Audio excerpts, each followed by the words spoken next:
PS Plus Extra has a massive catalogue of brilliant PS5 games, and because of its size, it's really easy to miss out on some of the more underrated titles, whether they be critical darlings that never quite made the cultural impact they deserved, or titles that just seemingly pass by without so much as a whisper. Hello there everyone, it's Aidan here from Push Square, and here are 10 of the best underrated games that you should play on PS Plus Extra. A lot of people will tell you that the glory days of Need for Speed are long gone, when in fact, they're really just sticking their noses up to a genuinely great game in Need for Speed Unbound. This spec'd up street racer adds a lot more flair after its decidedly dull 2015 outing, and delivers that perfect balance of fun, upgradable parts with satisfying arcadey racing. The graffiti animation that amplifies drifts, airtime and nitros boosts give Unbound that oomph that'll have you proper gripping onto your DualSense controller as you just manage to take pole position in an intense race. There's even a wee story here which isn't half bad, but for the racing fans out there that maybe haven't touched this, I really suggest that you do, it's a lot of fun.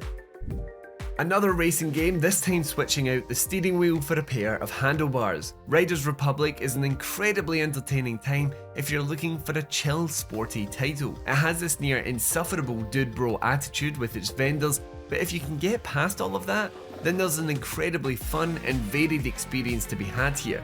There are bikes, snowboards, skis, wingsuits, rocket suits, and even skateboards and post-launch paid content. Each has their own flavour to them too, with snowboarding and skiing being more trick-based, but biking focusing on some white-knuckle races, whether those be dirt tracks or road racing, and there's even BMXs in there too. It's just a fun time and a really easy game to mess around in, made all the better considering that you can play with your friends too.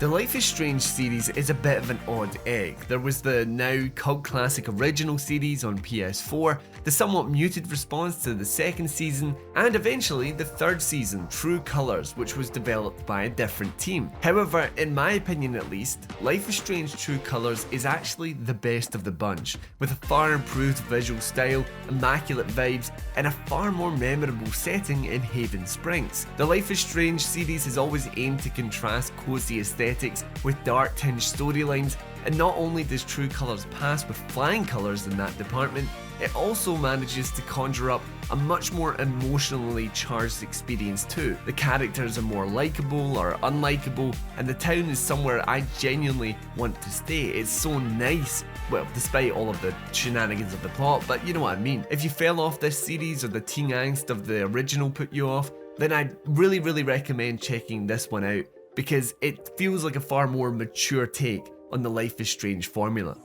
When the trailer first dropped for Guardians of the Galaxy, a third-person single-player adventure, I genuinely just wrote it off. Call it Marvel fatigue, call it my aversion to the humour, whatever you want to say, I didn't like the look of this game, and I think a lot of people kind of felt the same. But boy am I glad that I checked it out, because this adventure from Eidos Montreal is well worth taking. There will be some recognisable elements for fans of the cinematic renditions of this ragtag crew, but the story at play here is its own thing, and it's a pretty bloody good one too. Not only are these renditions of the characters super likeable, probably more likeable than the movie counterparts, but it's the rock and roller coaster of wacky sci-fi with some genuinely brilliant character moments sprinkled throughout that'll keep you engaged. This is one of those games that's just way better than it has any right to be, and was one of my genuine Game of the Year contenders back in 2021. It also is gorgeous on the PS5. Humanity is one of those games we here at Push Square just wanted to scream from the rooftops about. It's very rare that a genuine chin scratcher of a puzzler comes around, and Humanity was that with its own quirky spin. As some kind of spiritual dog, you must lead masses of ambling humans from one end of a course to another.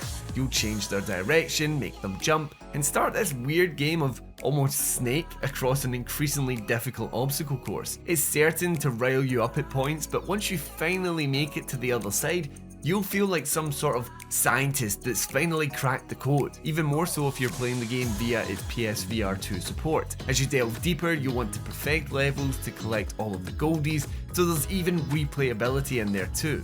It's a nice one to chip away at in the background, but like the Tetris effect, you'll be thinking about this game pretty much all of the time. So I'm sure I'll get some flack for this one, but I genuinely really liked Gotham Knights, and I think some of you will too. This is an open world brawler where as members of the Bat family, you will try to protect Gotham after the Caped Crusaders' untimely demise. This is set in an adjacent universe to the Arkhamverse, so there are ties there, but it's really its own thing and it's genuinely a lot of fun. It's actually got a great story in here too, and each of the 4 Bat members, those being Batgirl, Nightwing, Robin and Red Hood, all have their own flavour to combat. Now it would have been nice to get the 60 frames per second update, as the 30 FPS the game currently has can be a wee bit choppy as you bounce from target to target. However, the inclusion of 2-player co-op, which you can do for the whole campaign, makes this a solid revisiting of everyone's favourite crime-riddled city. Sticking with superheroes for a moment, Midnight Suns, the tactical Marvel experience from Firaxis, is one that you should definitely be checking out. Taking on the legions of Lilith, you will assemble a team of, well, everyone from Blade to Iron Man, Spider-Man to Wolverine. Whatever the combination, Midnight Suns' turn-based card system means you'll be getting down to the nitty-gritty with every character's strength and weaknesses. But this is also a brilliant story experience where every hero and villain has history. You'll see partnerships tested, old grudges forgotten, and all of that bundled up in an expansive RPG as you craft up your very own hunter character. Now this isn't for everyone, but it's a far deeper superhero experience that too often flies under the radar. The zombie shooter genre may have been done to death, pun intended, but there are none as cinematic as World War Z. This 4-player co-op shooter, which is based on the 2013 blockbuster of the same name, which of course was also based on a book of the same name from 2006, is an odd little tie-in, but an excellent one nonetheless. With various globe-trotting campaigns, World War Z sees teams of 4 move through heaving hordes of Zeeks, which impressively pile up and swarm towards you just like they do in the movie. The Aftermath edition of the game on PS5, which is included with PS Plus Extra, comes with a bunch of new additions to the game, including new settings, a first-person mode, and Horde Mode XL, which packs even more zombies on screen at any one time. It is super satisfying to just unload a full clip or lob grenades into the piling hordes of zombies, and it can get really intense as well if you dive into the higher difficulties. Ubisoft knows a thing or two about open worlds, and Immortals Fenyx Rising is one that people just don't talk enough about. This vibrant third-person adventure sees you take on the role of Fenyx, a demigod tasked with saving the bickering Greek gods. This one is steeped in Greek mythology where you'll fight Cyclops and Minotaur or even Medusa. It has a nice visual simplicity that makes its Golden Isle a delight to explore, where narration crops up to explain whatever mythological thing you've come across. On top of upgrading your godly abilities to conquer in combat, there are also plenty of puzzles sprinkled across its map to get those neurons fired up. If you're looking for a fun and approachable open world experience, I genuinely think you should check out Immortals Fenyx Rising. It's not that often that you get to call a third-person shooter crunchy, but that's the perfect descriptor for Outriders.